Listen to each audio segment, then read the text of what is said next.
A major slump in New Zealand's gas production has sent a ripple of panic through the energy sector. The gas shortage, combined with the unreliable generation from wind and solar, has even prompted Huntly Power Station owner Genesis to resume importing coal in order to keep the lights on. Climate correspondent Isabel Ewing reports. Huntly Power Station provides backup energy for New Zealand during increased demand.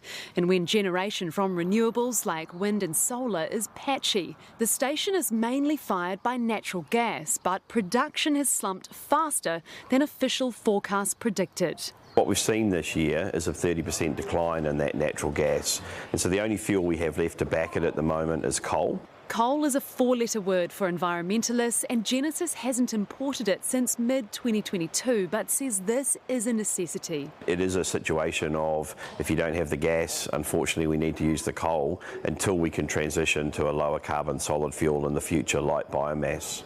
Biomass means wood pellets from forestry waste, but that'll take 3 to 4 years.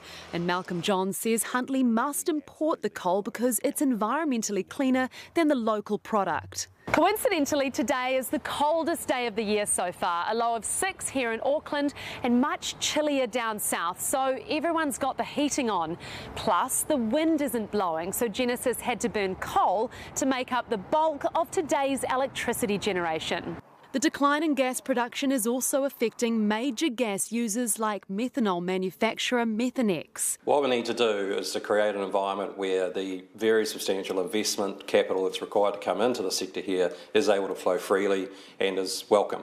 Part of that is opening back up what we did close a few years ago. Music to the ears of Shane Jones, who's dead set on repealing the previous government's oil and gas ban.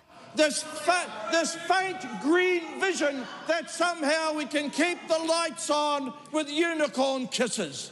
Despite being one of the ministers in 2018 who signed off said ban, albeit reluctantly. Of that juvenile, woke-riddled, foolish belief that we don't need our natural resources. Some politicians need to get their heads above the inversion layer and see what clean air looks like.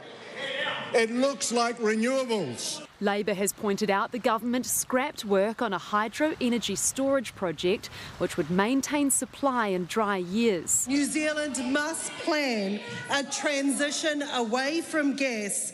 It is the government's duty to ensure that this is an orderly and a planned transition. But Shane Jones says New Zealand will always need a little bit of gas to help us through winter. Isabel Ewing, Newshub.